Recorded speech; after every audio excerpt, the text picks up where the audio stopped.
Mourir était déjà la chose la plus désagréable qu'on ne peut imaginer. Mais mourir une seconde fois, cela est tout simplement abominable. Le plus horrible est surtout de savoir comment on va mourir et quand exactement. Car oui, officiellement je suis mort. Mort à cause d'une soirée bien trop arrosée. Mort à cause de mon ami qui a assisté pour prendre le volant alors qu'il n'aurait pas dû. Mort dans cette voiture qui n'était vraiment pas prévue pour ramener plusieurs personnes à la fois et surtout les amener tout droit à la morgue. Car oui, c'est là que je me suis réveillé. J'ai dû être déclaré officiellement mort pendant un certain temps. Je n'explique pas comment cela se fait que je me suis réveillé, mais j'ai eu la malchance que cela m'arrive. Beaucoup à ma place pourraient penser directement à un nouveau départ, une nouvelle vie meilleure, ou plein d'autres belles fantaisies. Seulement, durant mon autopsie, ils ont dû bien s'amuser. En même temps, on ne peut pas leur en vouloir. Comment aurait-il pu imaginer que je me serais réveillé? Je ne sens quasiment plus aucune partie de mon corps.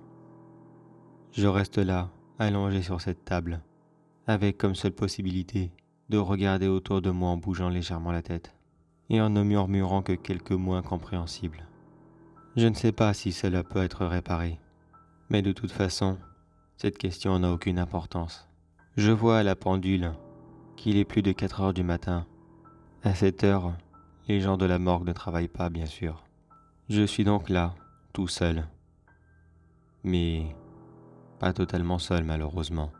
J'aurais préféré attendre là dans une grande pièce dans le noir, que les médecins reviennent et qu'ils essayent de faire du mieux qu'ils peuvent afin de réparer les bêtises que je n'explique bien sûr pas.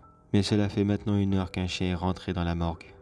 Je ne suis pas un grand professionnel des chiens, mais il semble que celui-ci doit être un labrador ou quelque chose d'aussi gros.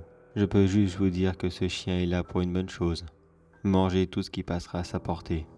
Par chance pour moi, plusieurs casiers étaient déjà ouverts et le chien en a profité car il ne bougeait absolument pas et surtout parce qu'ils étaient à sa hauteur. Mais cette sale bête a réellement un appétit d'ogre.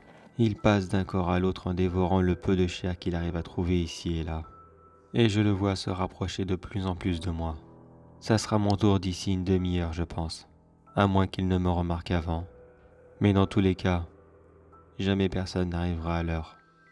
Voilà donc ce que j'appelle être ma deuxième mort. Après un accident de la route, je vais finir dévoré par un animal qui n'a rien à faire ici. Je n'ai plus qu'à rester là et attendre, en espérant d'une chose. Non pas que quelqu'un arrive pour me sauver, je sais que cela n'arrivera pas, mais que durant mon autopsie, les médecins m'ont aussi coupé la sensation de douleur. J'ai déjà eu assez mal comme ça durant la première mort. Je n'ai vraiment pas envie de payer une deuxième fois pour quelque chose que je ne méritais même pas.